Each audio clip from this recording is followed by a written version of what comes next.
Protein supplement এত রকমের বাজারে দেখতে পাই, একদম এত রকম ব্র্যান্ডের, অনেক সেলিব্রিটিরা তারা অ্যাড করছেন, মানুষ কিন্তু বাধ্য হচ্ছে ভাবতে যে এগুলো খেলে ভালো হবে। আদৌ ভালো হবে? দেখুন, একটা কথা বলবো, এই যে প্রোটিন সাপ্লিমেন্ট আর ফাংশনাল ফুড বা নিউট্রাসিউটিক্যালস, এগুলোর মধ্যে একটু ডিফারেন্ট রয়েছে। তার কারণটা হচ্ছে যে এই যে যেগুলো ধরুন টিভিতে বা সেলিব্রিটিরা অ্যাড করছেন কোনো পার্টিকুলার প্রোডাক্ট অ্যাড করছেন, মানেই যদি আমরা খুব স্মার্ট হই বা স্মার্টফোনের যুগে হই, বুঝতে পারবো যে অ্যাড করার পেছনে নিশ্চয়ই একটা বাণিজ্যিক লেনদেনের ব্যাপার রয়েছে। ফলে সেই জায়গায় তিনি যেটা সেটা খাচ্ছেন তা একেবারেই নয়। তিনি যে প্রোটিন ড্রিঙ্কটা সেবন করলেন দেখাচ্ছেন, তার মানে সেটা ঠিক নাও হতে পারে। সেই জায়গায় একটুখানি কমন সেন্স অ্যাপ্লাই করতে হবে। দ্বিতীয়ত হচ্ছে যে সেই যে প্রোটিন ড্রিঙ্কটা সেইটা ডায়েটিশিয়ান রেকমেন্ডেড কিনা। অনেক জায়গাতে আমাদের, যেহেতু আমি একটা হাসপাতালে আছি সেখানকার চিফ ডায়েটিশিয়ান, আমাদের অনেক সময়তে রাইলস টিউবে পড়ানো কোনো পেশেন্ট বা বার্ন পেশেন্ট বা সেপসিস পেশেন্ট, তাদেরকে টিউবের মাধ্যমে অনেক সময়তে কিছু প্রোটিন ড্রিঙ্ক দিতে হয়, যেগুলোকে আমরা বলি হচ্ছে নিউট্রাসিউটিক্যাল বা যেগুলোকে বলা হয় ক্লিনিক্যাল ফুড। কারণ ধরুন শুধু তো রাইলস টিউবে চিকেন স্যুপ, চিকেন স্টু বা ডাল ওয়াটার দেওয়া যাবে না, সব পাবে না কারণ তাতে। সেগুলো দিলে সেই মানুষটা কতটা নিতে পারবেন। একটা যিনি আইসিইউতে থাকছেন সেই মানুষের পক্ষে নেওয়ার ক্ষমতাটাও তো খুব ইম্পর্টেন্ট। তো সেই জায়গায় তিনি সব কিছু নিতে পারবেন না। এবার তিনি যদি নিতে না পারেন সেইটা, তাহলে কি হবে, তার অ্যাসিমিলেশন হবে না, অতটা চিকেন স্টু উনি অ্যাসিমিলেট করতে পারবেন না। তো সেই জায়গাতে সেই পার্টিকুলারলি ফর্মুলা, আপনি দেখবেন যে প্রেগনেন্সি পিরিয়ডে একটা ফর্মুলা ড্রিঙ্ক থাকে, পেডিয়াট্রিকে একটা ফর্মুলা ড্রিঙ্ক হ্যাঁ। থাকে, বা লো ফুড ম্যাপে একটা ফর্মুলা ড্রিঙ্ক থাকে। সেটা কি নেব, কতটা নেব, কেন নেব, সেগুলো অবশ্যই আপনার ডাক্তারবাবু এবং ক্লিনিক্যাল ডায়েটিশিয়ানের সাথে পরামর্শ করেই নেবেন। আমি টম নিচ্ছে বলে নিলাম বা আমি সোনালি নিচ্ছে বলে খেলাম, এইটা একবারই চলবে না। আমাকে দেখতে হবে যে সেই ড্রিঙ্কটা আমার জন্য আদৌ কিনা। আদৌ দরকার কিনা। অনেক সময় দেখা গেছে মাত্রাতিরিক্ত প্রোটিন ড্রিঙ্ক অনেক সময়তে বিভিন্ন এই কি বলবো সেন্টারগুলোতে হয় বা বিভিন্ন জায়গাগুলোতে হয় যেখানে মানুষ শরীর চর্চা করছেন, সেই একদম। জায়গাতে 300 গ্রাম 400 গ্রাম প্রোটিন একটা মানুষ খাচ্ছেন, তার তো কিডনি খারাপ হয়ে যাবে। কারণ এতটা বেশি প্রোটিন আমি যদি খেতে শুরু করি, আমার ইউরিয়ার মাত্রা অনেক বাড়তে শুরু করবে। আর যত বেশি আমার ইউরিয়ার মাত্রা বাড়তে শুরু করবে, সেগুলো কিডনিতে এফেক্ট করবে। এবার কিডনি অতটা প্রোটিন কিন্তু ছেঁকে উঠতে পারবেন না। তার ফলে সেই মানুষটা অজান্তেই কিন্তু নেফ্রোটিক সিনড্রোম বা ক্রনিক কিডনি ডিজিজের বা অ্যাকিউট কিডনি ইনজিওরির শিকার হয়ে পড়বেন। আমার কাছে এরকম অনেক মানুষ এসছেন যারা এখন ভালো আছেন, বন্ধুর মতো হয়ে গিয়েছেন, তাদের একই রকমভাবে শরীরচর্চা করতে গিয়ে প্রচুর প্রোটিন পাউডার তারা খেয়ে কিন্তু কিডনির রিপোর্ট বাড়িয়ে ফেলেছিল। আমি আবারও বারবার করে বলছি সবাইকে আপনাদের মারফত যে প্রোটিন পাউডার নিশ্চয়ই ভালো, কিন্তু কতটা খাবো। আমি একটা অঙ্ক বলে দিচ্ছি, আমার শরীরের যে আইডিয়াল বডি ওয়েট তার সাথে 1.2 গুণ করে যতটা প্রোটিন হবে, সেই প্রোটিনটাই আমার প্রোটিনের চাহিদা। এটা একটা সাধারণ, যার কিডনির সমস্যা নেই, ডায়াবেটিসের সমস্যা নেই, হার্টের সমস্যা নেই, তাদের জন্য। সুতরাং আমার ধরি যদি মনে করি যে আমার 70 কেজি ওজন, তাহলে সেই অনুযায়ী প্রোটিনটা আমার খাওয়া উচিত। আমি 300 গ্রাম প্রোটিনটা খেলে বুঝতেই পারছেন কি হবে, ভয়ঙ্কর ক্ষতি হয়ে ভয়ঙ্কর যাবে। ক্ষতি হয়ে যাবে। তো সেই জায়গাটা কিন্তু আমাদের মাথায় রাখতে হবে যে প্রোটিন পাউডার কিন্তু ওভার দ্য কাউন্টার চলে না।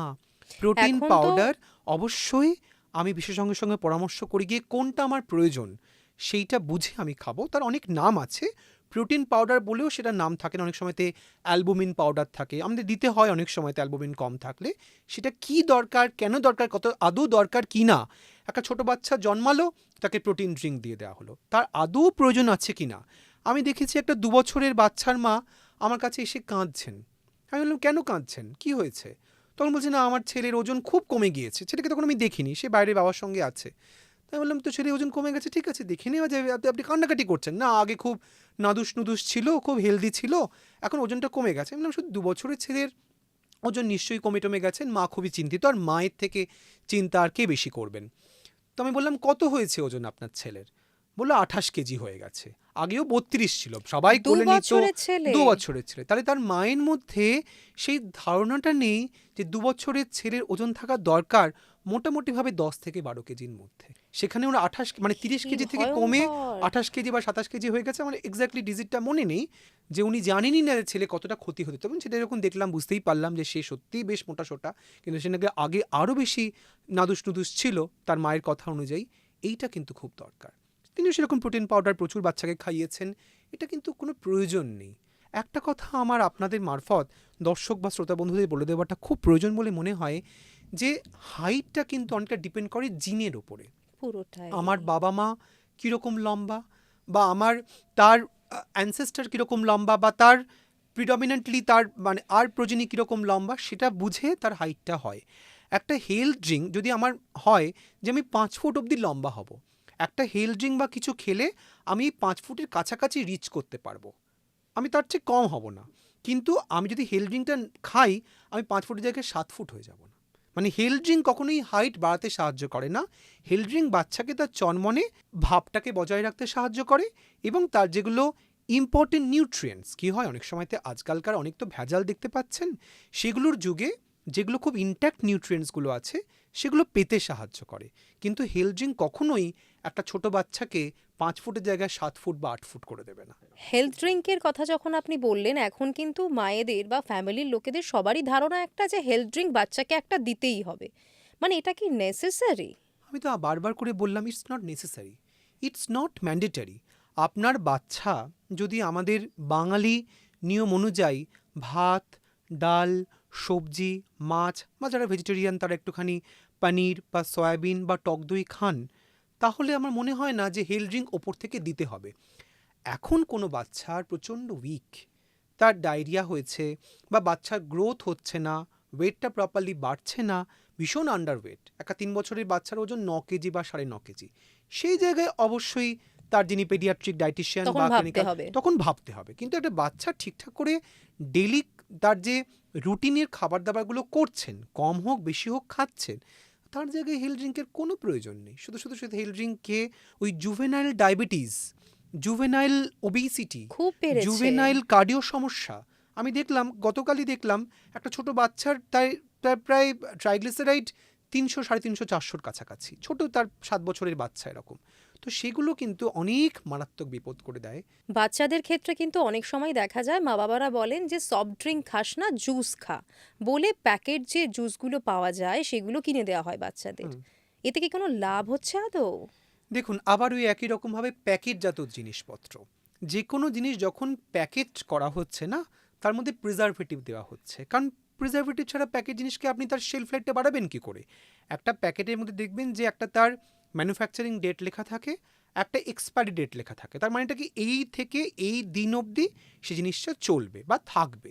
তাহলে সেই দিন অবধি একটা ফ্রুট জুসকে টিকিয়ে রাখতে গেলে তার মধ্যে প্রচুর প্রিজারভেটিভ অ্যাড করতে হবে, প্রচুর অ্যাডিটিভস অ্যাড করতে হবে, প্রচুর কালার অ্যাড করতে হবে। এবার আমাদের এখানে যে কালারগুলো রয়েছে, যেগুলো পারমিটেড কালার বলা হয়, সেগুলো বেশ কস্টলি। আপনি ধরি পনসু বলুন, বা স্যাফরন বলুন, বা জাফরান বলুন, এগুলো কিন্তু যথেষ্ট কস্টলি। তো এই কস্টলি যদি একটা কালার আমি সেই ড্রিঙ্কে ইউজ করি, সেই ড্রিঙ্কের দামটাও কিন্তু অনেক বাড়বে। কিন্তু একটা ছোটোখাটো ড্রিঙ্ক, যেখানে একটা কমলা রঙের জায়গায় মেটানিল ইয়েলো ব্যবহার করে দিলাম, সবুজ রঙের জায়গায় একটা আমি ম্যালাকাইট গ্রিন অ্যাড করে দিলাম, বা লাল রঙের জায়গায় রেড অরামিন এসব ধরনের রঙ ইউজ করে দিলাম, এগুলো সবটাই কিন্তু কার্সিনোজেনিক, এগুলো সবটাই কিন্তু নিউরো ডিজেনারেটিভ প্রসেসের জন্য হেল্প করে, এবং এই সবটাই কিন্তু সিনড্রোম এক্স বা যে কোনো নন কমিউনিকেবল ডিজিজের জন্য কিন্তু আমাদের আগে এগিয়ে নিয়ে যায়। সুতরাং যে কোনো প্যাকেটজাত দ্রব্য, সেগুলো খাওয়ার আগে দুবার ভাবুন, এবং সবাইকে বলবো যে সামনে ড্রিঙ্ক দেখে আপনারা কিনছেন, তার যে ব্যাক সাইডের ফ্লিপ অফ করে দেখতে পাবেন যে সেখানে কী কী ইনফরমেশনস দেওয়া আছে, সেগুলো পড়ুন। সেগুলোর মধ্যে অনেক সময় থাকে কিছু টেকনিক্যাল বা মেডিকেল জার্গনস, যদি বুঝতে না পারেন, you have to speak to your clinical dietician, ডাক্তারবাবুর সাথে কথা বলে দেখুন যে সেটা আদৌ আপনার বাচ্চার জন্য ঠিক কিনা। একটা গোটা ফলে, ধরুন একটা গোটা ফল বা গোটা পাকা পেঁপে বা একটা গোটা পেয়ারা, সেখানে যদি আমি তার খোসা সমেত খাই, আমি ডায়েটারি ফাইবার, রাফেজ যেগুলো পাবো, যেগুলো আমার মেটাবলিজমে সাহায্য করবে। কিন্তু একটা জুসে আমি তো জুসে কোনো পাল্প পাচ্ছি না, শুধু একটা লিকুইড পাচ্ছি। মেবি কিছু কিছু ড্রিঙ্কসে এখন পাল্প অ্যাড করে দেয়, কিন্তু একটা গোটা ফল খাওয়ার যে পাল্পের যে অ্যামাউন্ট কখনোই সেটা একটা সম্ভব জুসে নয়। সম্ভবই নয়। আমি হয়তো যদি ফুল ফ্লুইডও বলি, সেখানে ওই পাল্পটুকু দিয়ে কিন্তু ওই যে আই ওয়াশটাই হবে, যে হ্যাঁ দেখো আমি পাল্পি জুস খাচ্ছি, আমি কিন্তু আপনার কথা মতো কিন্তু জলের মতো ড্রিঙ্কটা খাচ্ছি না, কিন্তু কোনো রকমভাবে you can't replace. Replace of this same drink like a whole fruit. একটা হোল ফ্রুট খেলে কিন্তু তার ক্যালোরি যেরকম খুব ভালো, এবং গাছ পাকা পেঁপে বা গাছের পেয়ারা খুব ভালো।